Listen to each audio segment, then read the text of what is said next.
Indonesia merupakan negara demokrasi. Demokrasi dipilih sebagai sistem pemerintahan bangsa ini yang kekuasaannya berada di tangan rakyat, sehingga rakyat dapat berpartisipasi dalam mengambil keputusan politik dan memastikan bahwa seluruh kebijakan negara sesuai dengan kebutuhan dan kepentingan masyarakat. Calon-calon eksekutif dan legislatif yang telah dipersiapkan oleh partai-partai sepenuhnya ditentukan oleh rakyat dalam pesta demokrasi.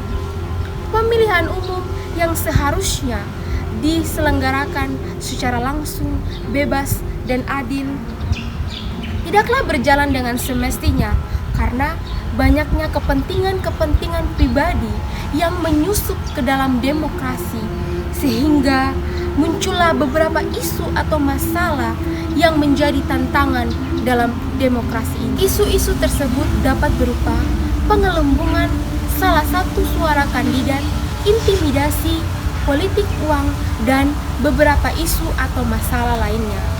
Dalam video ini, kami akan mengangkat isu politik uang.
Mengungkapkan hal ini sangatlah sulit karena bukti susah ditemukan dan terungkapnya.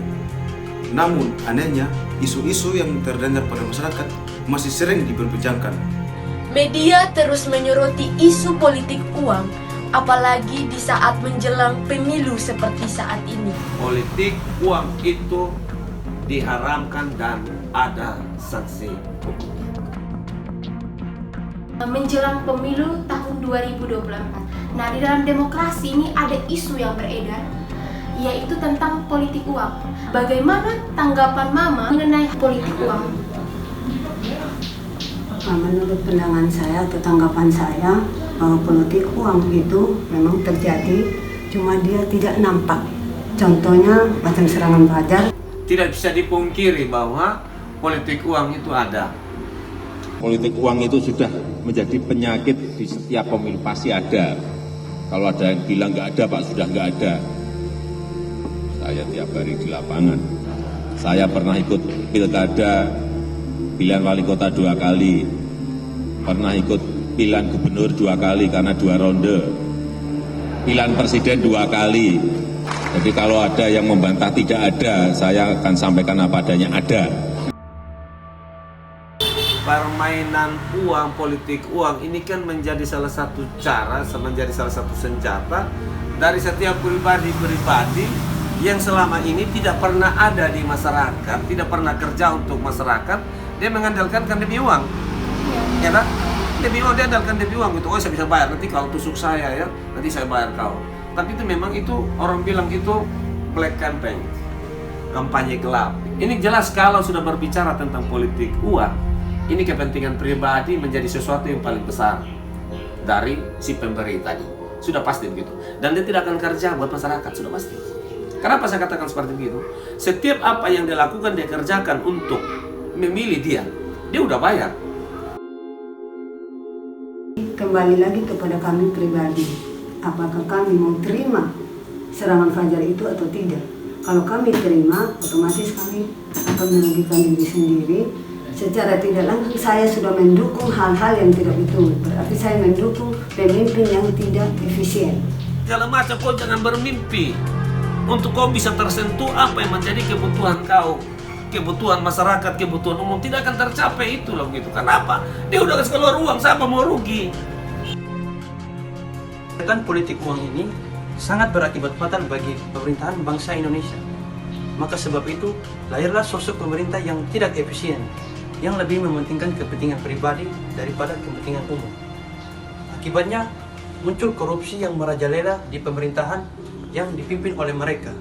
Itu sangat merugikan masyarakat umum. Untuk kita sebagai warga negara Indonesia, bersikaplah sebagai pahlawan bangsa. Jika ada oknum yang melakukan politik busuk seperti politik uang, videokan dan jadikan sebagai barang bukti untuk dilaporkan kepada pihak yang berwajib. Menjelang pesta demokrasi di tahun 2024 ini, mari wujudkan demokrasi yang sehat, karena demokrasi yang sehat akan melahirkan pemimpin bangsa yang berkualitas. Sebaliknya, pemimpin bangsa yang lahir dari segala kebusukan politik akan menghancurkan citra bangsa ini. Kami menolak segala bentuk busuk politik demokrasi di bangsa ini. Jayalah Indonesiaku!